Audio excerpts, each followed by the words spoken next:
할렐루야. 6월 20일 기쁨의 언덕으로 묵상하기 위해 함께 하시는 여러분들을 축복합니다. 저는 달라스 중앙감리교회에 섬기는 진익창 목사입니다. 오늘 함께 나눌 말씀은 레위기 17장 10절에서 16절의 말씀입니다. 제가 봉독하도록 하겠습니다. 이스라엘 집 사람이나 그들 중에 거류하는 거류민 중에 무슨 피든지 먹는 자가 있으면 내가 그 피를 먹는 그 사람들에게는 내 얼굴을 대하여 그를 백성 중에서 끊으리니 육체의 생명은 피에 있음이라. 내가 이 피를 너희에게 주어 제단에 뿌려 너희의 생명을 위하여 속죄하게 하였나니 생명이 피에 있으므로 피가 죄를 속하느니라. 그러므로 내가 이스라엘 자손에게 말하기를 너희 중에 아무도 피를 먹지 말며 너희 중에 거류하는 거류민이라도 피를 먹지 말라 하였나니 모든 이스라엘 자손이나 그들 중에 거류하는 거류민이 먹을 만한 짐승이나 새를 상향하여 잡거든 그것의 피를 흘리고 흙으로 덮을지니라. 모든 생물은 그 피가 생명과 일체라. 그러므로 내가 이스라엘 자손에게 이르기를 너희는 어떤 육체의 피를 먹지 말라 하였나니 모든 육체의 생명은 그것의 피인즉 그 피를 먹는 모든 자는 끊어지리라.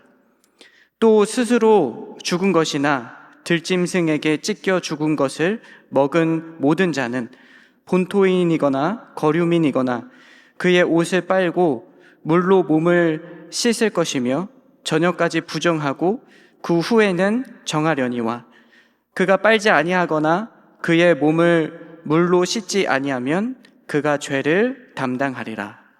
아멘.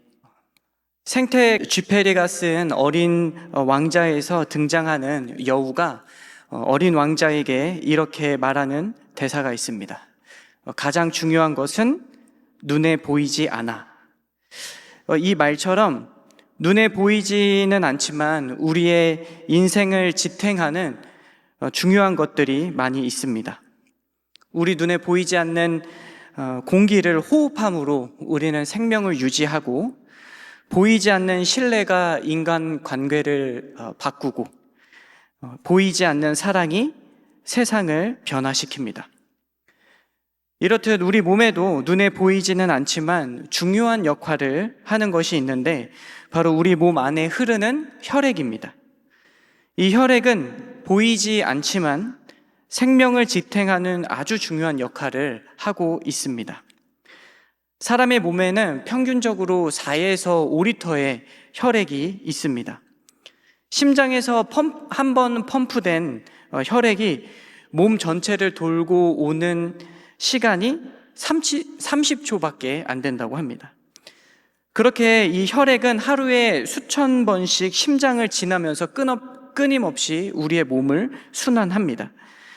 이 혈액은 매일 우리 몸의 골수에서 수십억 개의 새로운 세포들을 생성하고 이 세포들이 혈액 순환을 통해서 온 몸으로 퍼지면서 필요한 곳에는 산소를 공급하고 영양소를 전달하고 노폐물을 운반합니다. 이 혈액을 구성하는 이 백혈구는 우리 몸에 침입한 세균이나 바이러스 등과 같은 안 좋은 세균들과 싸워서 감염으로부터 우리를 보호하고 이 적혈구는 산소를 운반하면서 몸에 에너지를 전달합니다. 그리고 혈소판은 출혈 부위에 모여서 출혈을 응고시켜서 출혈을 막고 상처를 치유하는 데에 기여합니다. 그 밖에도 이 혈액은 필요에 따라서 우리의 몸의 열을 분산시키거나 유지함으로 체온을 조절하기도 하고 이 혈액 검사를 통해서 몸 안에 여러 가지 데이터들을 진단하고 이를 통해서 우리의 건강 상태까지 확인할 수 있다고 합니다. 눈에 보이지는 않지만 이 피를 통해서 우리는 생명을 유지하고 우리의 육신을 지탱하는 중요한 역할을 하고 있습니다. 그리고 오늘 함께 읽은 레위기 17장에서 이 하나님은 이 피를 단지 생물학적인 요소로 보지 않으시고 이 피는 곧 생명인데 하나님께서 우리에게 주신 것이니 이 피가 곧 하나님께 속한 것임을 이야기하고 있습니다. 그래서 하나님은 피를 먹는 자에게는 엄중하게 경고하시면서 단순히 음식에 대한 규례가 아니라 생명에 대한 거룩한 태도를 보여주는 말씀으로 강조하고 있습니다. 오늘 우리는 이 피에 담긴 하나님의 마음을 살펴보면서 함께 은혜를 나누고자 합니다. 첫 번째는 이 피는 생명의 상징입니다. 11절의 앞부분의 말씀입니다. 육체의 생명은 피에 있음이라. 하나님은 이 피 자체를 생명이라고 선언하고 계십니다. 동물의 피를 먹지 말라고 하신 것은 그 피가 생명을 의미하기 때문입니다. 이 생명은 인간이 마음대로 할 수 있는 대상이 아니라 하나님의 영역 안에 속해 있다는 것입니다. 우리가 흔히 생각하는 이 생명은 내가 인식하고 살아가는 어떤 것이라고 생각할 수 있습니다. 하지만 하나님은 그 생명의 본질이 이 피에 담겨 있다고 말씀하고 계십니다. 이 피는 우리의 몸속을 돌며 에너지를 공급하고 상처를 치유하고 면역력을 높이고 생명을 유지합니다. 이 피는 보이지 않지만 우리의 존재를 지탱하는 보이지 않는 힘이기에 이것이 하나님의 영역 안에 속해 있고 하나님의 소유임을 오늘 말씀에서 언급하고 있습니다. 그렇기 때문에 우리는 이 생명이 나의 것이 아니라 하나님께 속해 있다는 것을 고백해야 합니다. 우리가 숨을 쉬고 살아있는 이 모든 생명의 흐름은 내가 통제하거나 소유하고 있는 것이 아닙니다. 하나님께서 이 피를 거룩하게 구분하심으로써 생명의 주권이 하나님께 있음을 보여주고 있기 때문입니다. 사랑하는 성도 여러분, 우리에게 주어진 이 생명은 하나님에게 속해 있습니다. 하나님께서 오늘을 살아가게 하신다면 우리는 오늘을 살아가는 것이고, 오늘 하나님께서 이 생명을 거두어 가신다면 이 또한 하나님의 섭리인 것입니다. 우리의 생명은 나의 소유가 아니라 하나님의 소유이기 때문입니다. 하나님의 이 생명의 주권을 인정하며 나아가는 저와 여러분 되기를 소망합니다. 둘째로는 이 피는 죄를 덮는 은혜의 통로가 되어집니다. 11절 후반부에 이렇게 적혀 있습니다. 피가 죄를 속하느니라. 이 말씀은 이 구약에서 이야기하고 있는 제사 제도를 설명하고 있는 핵심이기도 하고, 동시에 신약에서 십자가를 통해 보여주신 그 복음의 본질이 겹쳐 있는 말씀입니다. 오늘 본문 말씀에는 죄에 대한 하나님의 진지함과 동시에 이 죄인을 향한 하나님의 깊은 사랑이 담겨져 있습니다. 하나님은 이 생명을 위하여 속죄를 이루셨기 때문입니다. 죄는 생명을 파괴하지만 하나님은 속죄를 통해 그 생명을 살리고자 하셨고, 그 속죄에는 피가 필요했습니다. 이 속죄라는 말은 덮다라는 의미가 있습니다. 하나님은 우리의 죄의 추함과 이 죽음의 공포를 이 피를 통해 덮으셨습니다. 그리고 그 덮음은 아무 피로나 가능한 것이 아니었습니다. 제단에 드려진 피, 다시 말하면 누군가의 생명이 대신 흘린 피만이 죄를 덮을 수 있다는 것입니다. 이 죄는 그냥 용서되지 않습니다. 반드시 대가가 지불되어야 하는 것이었습니다. 우리가 주목해야 할 것은 이 속죄가 우리의 생명을 위하여 이루어졌다는 것입니다. 이 말은 죄에서 우리를 살리기 위해 이 속죄를 하나님께서 친히 계획하셨다는 것입니다. 죄로 인해 죽어야 할 이 생명을 살리시는 것, 이것이 하나님의 궁극적인 의도였습니다. 우리는 여기서 하나님의 마음을 발견할 수 있습니다. 죄를 지은 것은 우리인데 생명을 지키기 위해 하나님은 이 피 흘림을 감당하셨습니다. 우리가 선택한 이 불순종의 대가를 하나님이 감당하셨습니다. 그렇기에 이 속죄는 우리의 열심이 아니라 하나님의 사랑의 결정이었습니다.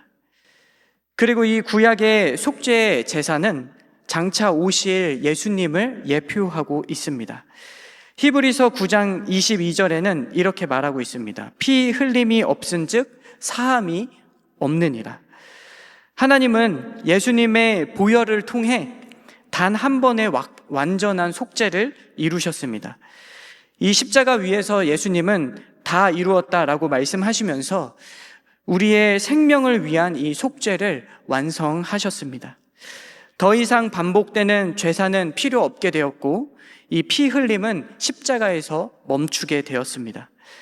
그리고 그 보혈의 능력은 오늘도 여전히 우리의 생명을 살리고 있습니다. 우리에게는 보이지 않지만 인생을 살아가게 하는 강력한 원동력이 되었습니다. 하나님은 피로 죄를 덮으시고 이 피로 생명을 살리셨습니다. 피는 무섭고 잔인한 상징이 아니라 이제는 하나님의 사랑이 가장 뜨겁게 표현된 흔적입니다. 십자가의 피는 고통의 증거이자 사랑의 선언입니다. 그러므로 이 말씀, 피가 죄를 속하느니라 라는 이 말은 우리가 예배할 수 있는 이유이고 우리가 다시 시작할 수 있는 근거이며 우리가 정죄받지 않고 자유함을 누릴 수 있는 이 복음의 핵심입니다. 사랑하는 성도 여러분, 이 속죄하신 구세주 앞에 그 보혈을 의지하며 나아가는 저와 여러분 되기를 소망합니다. 셋째로, 피는 구별된 삶의 기준이 되어줍니다. 그러니 이 피의 의미를 알고 있는 우리는 세상과는 구별된 삶을 살아야 한다는 것입니다. 오늘 본문의 말씀도 세상과는 구별되는 이 정결의 방법을 이야기합니다. 아무도 피를 먹지 말며 짐승이나 새를 사냥하여 잡거든 그것의 피를 흘리고 흙으로 덮을지니라. 먹은 모든 자는 그의 옷을 빨고 물로 몸을 씻을 것이며 저녁까지 부정하고. 이 모든 규례는 우리에게 하나님 앞에서의 구별된 삶을 요청하고 있습니다. 단순한 행동을 뛰어넘는 피로 속죄받은 자로서의 우리의 의식과 어떤 가치관 그리고 태도로서 우리는 구별된 삶을 살아야 합니다. 우리는 예수님의 보혈로 말미암아 죄 사함을 받은 사람들입니다. 이 보혈은 단지 나의 죄를 씻었을 뿐만 아니라 나의 삶 전체를 새롭게 구별하신 하나님의 능력입니다. 그러므로 우리는 이 세상 가운데에서도 똑같이 살아갈 수 없습니다. 세상이 생명을 가볍게 여기고 죄와 타협하며 욕망을 중심에 두고 살아갈 때에 우리는 이 피의 생명으로 구별된 사람답게 이 복음을 살아가는 사람들답게 우리의 인생을 살아내야 합니다. 사랑하는 성도 여러분, 우리가 예수님의 보혈로 말미암아 씻김을 받았다면 이제 그 피를 기꺼이 우리에게 흘려주신 예수님을 따라 살아야 하겠습니다. 우리의 입술의 거룩함, 그리고 행동의 정결함, 우리의 삶의 중심에 있는 이 생명에 대한 경외함이 우리의 삶에 채워지는 저와 여러분 되기를 소망합니다. 오늘 말씀을 정리해 보겠습니다. 하나님은 이 피를 통해 우리에게 생명을 주셨고 그 피를 통해 죄를 덮으시고 또한 우리를 거룩한 삶으로 부르십니다. 이 피는 단지 육체의 기능이 아니라 하나님의 구원 계획 안에 있는 거룩한 상징이며 속죄의 은혜입니다. 그러므로 예수 그리스도의 보혈로 구속받은 우리는 이 세상과는 다른 방식으로 구별된 삶을 살아야 합니다. 보이지 않지만 우리 안에 살아 역사하시는 하나님의 은혜를 기억하며 오늘을 거룩하게 살아가는 저와 여러분 되기를 소망합니다. 함께 기도하겠습니다. 거룩하신 하나님, 십자가에서 흘리신 이 보혈로 우리의 죄를 덮어주심을 감사드립니다. 이제 우리는 세상의 방식이 아니라 보혈로 구별된 삶을 살기를 결단합니다. 우리 안에 흐르는 생명이 하나님의 것임을 인정하고 우리의 입술의 말과 두 손의 섬김, 그리고 우리의 걸음 속에서 드러나게 하시고 우리가 만나는 모든 상황들을 믿음으로 해석하게 하시고 만나는 모든 사람들에게 하나님께서 주시는 기쁨과 사랑을 나눌 수 있는 그리스도인이 될 수 있도록 인도하여 주시옵소서. 감사드리며 예수 그리스도의 이름으로 기도했습니다. 아멘.